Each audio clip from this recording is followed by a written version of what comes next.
Endometriose é o tema do programa Pense em Saúde de hoje. É um programa feito com você. Ele é uma parceria com a Unimed BH, com a TV Horizonte e a Unimed BH, mas ele é feito com a sua parceria também, com a sua dúvida, pergunta, participação. Para isso é só ligar para 3209-0119 ou enviar e-mail para saude@tvhorizonte.com.br. E para falar sobre esse assunto estão participando hoje do nosso programa os ginecologistas doutora Márcia Mendonça Carneiro, que é professora associada da Faculdade de Medicina do UFMG, doutor Sergimar Miranda e também a doutora Ivone Dirk de Souza Filogônio, todos cooperados da Unimed BH. E a gente falou, né, explicamos o que é endometriose, vocês explicaram no bloco anterior o que é o tecido que reverte, o que acontece na endometriose, e a gente tem dúvida de telespectador para vocês conferirem. A primeira dela é a dúvida da Alice. Vamos ver o que a Alice pergunta. Eu gostaria de saber se ela afeta qualquer idade ou mulheres de idades diferentes ou mulheres mais velhas, por exemplo. E aí, doutora Márcia? A endometriose é classicamente uma doença de mulher que menstrua. Então, a partir do momento que a menina menstruou, ela já está correndo risco? Ela já está correndo risco. Agora, é aquilo que nós falamos, ela pode ser silenciosa, ela é uma doença de evolução longa e que não existe uma correlação muito grande entre a quantidade de doença e a quantidade de dor. Isso que o Sergimar falou. Às vezes tem uma endometriose peritoneal leve, mas morre de dor e vai para o pronto-socorro todo mês. E outras pacientes que a gente vê que tem lesões, que você faz exame de imagem, que às vezes até no exame ginecológico você percebe e elas não sentem absolutamente nada. O exame ginecológico normal já dá para detectar? Como é feito o diagnóstico, doutor Sergimar? A questão do diagnóstico de endometriose, hoje talvez a coisa a gente tem que realçar mais. Por quê? Hoje talvez a gente tem que ser mais, vamos dizer assim, entre aspas, agressivo no diagnóstico e um maior bom senso no tratamento. No passado havia uma agressividade muito grande no tratamento. Hoje a gente tem tido uma visão mais da endometriose como uma doença que tem que ter uma abordagem mais profunda e contínua e não tão intervencionista como era no passado. O diagnóstico, o exame clínico, como eu citei, aquela paciente está tendo cólicas intensas e tudo, ela tem que procurar o ginecologista e esse ginecologista vai fazer a avaliação. No exame ginecológico, se ele percebe um cisto ou uma alteração, uma dor maior à palpação, reforça essa possibilidade. E cabe, principalmente, hoje em dia, é uma preocupação que a gente tem, ao fazer o toque profundo, principalmente entre o intestino, na parte que a gente chama do fundo de saco, aquela parte onde vem o útero e depois dá uma revestida do intestino. Então, essa região é onde as endometrioses profundas estão mais frequentes. Então, o toque mais profundo do ginecologista pode sentir ou um desconforto maior ali, ou algum nódulo e tudo. Ele tendo a suspeita, o que vai ajudar a esclarecer esse diagnóstico? Esse paciente terá que ser feito ou um ultrassom, principalmente para profissionais que têm uma experiência com endometriose, e, se necessário, a realização da ressonância magnética. A endometriose mínima, que a gente chama, porque a endometriose peritoneal, o ultrassom com uma ressonância, eles detectam facilmente se tem um cisto, se tem uma endometriose mais profunda. A profunda não tão facilmente, às vezes gera dúvida, mas a ressonância ela é mais específica até para isso. E a endometriose peritoneal, às vezes ele tem a suspeita e pode no ultrassom ou a ressonância não ser tão detectada. Às vezes sim, mas na maioria das vezes não.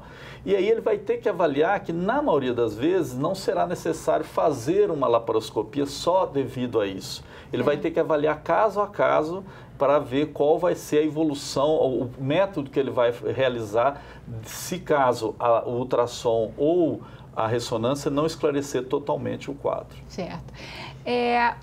Eu queria colocar uma pergunta aqui, que é uma coisa que a gente às vezes percebe em relação a outras doenças, eu não sei com relação à endometriose, porque vocês disseram que às vezes é difícil entender exatamente a causa, o porquê que aquela mulher desenvolve endometriose, sendo que todas as outras podem ter um comportamento semelhante durante a menstruação, por que então umas desenvolvem e outras não? Não sei se existe uma causa para isso e se um comportamento atual das mulheres de às vezes adiar a gestação, ficar grávidas mais tarde, se isso pode ou não ter relação com endometriose, doutora Ivone? Parece que existe mesmo uma relação, porque as mulheres hoje, elas tendem a ter filhos depois que estudaram, conquistaram um mercado de trabalho, então acima dos 30 anos. E na minha época e das mulheres anteriores a mim, nós casávamos cedo e cedo tínhamos os filhos. Certo. E depois, se desenvolvêssemos endometriose, nem era pesquisado, porque já tinha 30 anos a gente já estava com a prole definida. Então, o comportamento atual da mulher de adiar a maternidade leva a nós, médicos, encontrarmos endometrioses mais avançadas. Ah, tá. Entendo. Porque o diagnóstico da endometriose, na prática comum da medicina, ele leva de 9 a 12 anos para ser diagnosticado. É um diagnóstico, às vezes, difícil, complicado para ser feito? Talvez pela condição de mulher, todo mundo fala assim, a mulher está acostumada a sentir dor, mulher tem dor, existe... Principalmente durante a menstruação, né? A pré-menstrual. Porque, na verdade, a grande maioria vai ter dor para menstruar e não vai ter endometriose. Entendeu? Então, o diagnóstico vai sendo postergado. Eu acho pela própria condição da mulher que as pessoas acreditam que mulher tem que sofrer. É isso mesmo. Às vezes isso pode ocorrer, ou seja, esse diagnóstico começar, ou essa investigação começar quando, por exemplo, a mulher começa a tentar a engravidar, a ter um filho e não consegue? Sim, muitas vezes, porque o que acontece é o seguinte: nem toda mulher que tem endometriose é infértil, mas entre as inférteis, até 50% pode ter endometriose. Como que a endometriose leva à infertilidade, fica muito claro quando esse processo todo inflamatório, de aderências, acaba por bloquear, obstruir as trompas. Mas tem muitas mulheres que têm as trompas livres e que são inférteis. Então, o que está acontecendo? Parece que a endometriose, assim, eu falo que ela é como se fosse um polvo que vai abraçando com seus tentáculos todo o processo, porque tem alterações hormonais, existem alterações ovarianas, parece que o óvulo que elas produzem tem uma qualidade reduzida. O líquido que fica dentro da cavidade abdominal dessas mulheres, ele é um líquido hostil aos espermatozoides. Em laboratório a gente percebe isso. Ele impede um pouco esse acoplamento, essa conexão que o espermatozoide tem que fazer no óvulo para produzir fertilização. O útero dessas mulheres com este endométrio parece ser mais doente, então ele é pior para poder receber o embrião, para poder implantar e produzir gravidez. Entendi. Então, existe uma série de fatores que leva à infertilidade nessas mulheres. Tá. Mas, ela falou, doutor Sesmar, algumas mulheres podem engravidar mesmo tendo endometriose? Sim, sim. E aí, essa gestação, ela deve ser uma gestação com maior cuidado? A gente pode pensar em gestação de risco ou não? Como deve ser feito esse acompanhamento?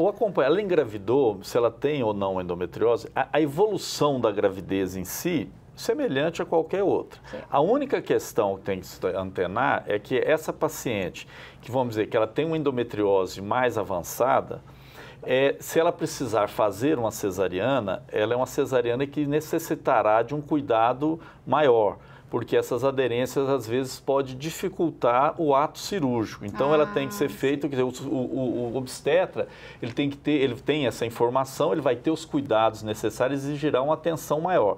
Mas na evolução da gravidez, normalmente os resultados são os mesmos que você teria se ela não tivesse a doença na evolução natural. E pode ser parto normal, pode sem nenhum problema. Sem problema algum. Não vai interferir. Agora, se fazer uma cesariana, aí tem que ter uma atenção especial. Exatamente. Se ela tem uma história anterior de endometriose avançada. Exatamente por causa das aderências. Porque vai estar aderido, pode estar aderido bexiga, pode estar aderido o intestino. Então, o profissional ele tem que estar preparado exatamente que vai ser um procedimento que exigirá uma atenção maior. Tá certo.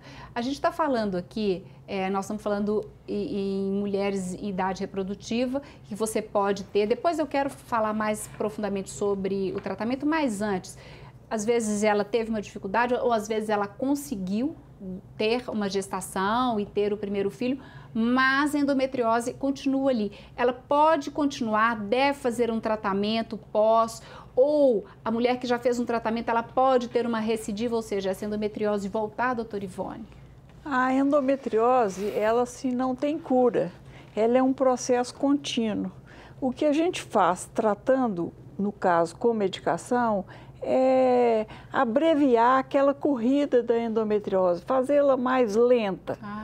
A mulher, por exemplo, que engravida, a endometriose vai desenvolvendo durante a gravidez, mas mais lentamente.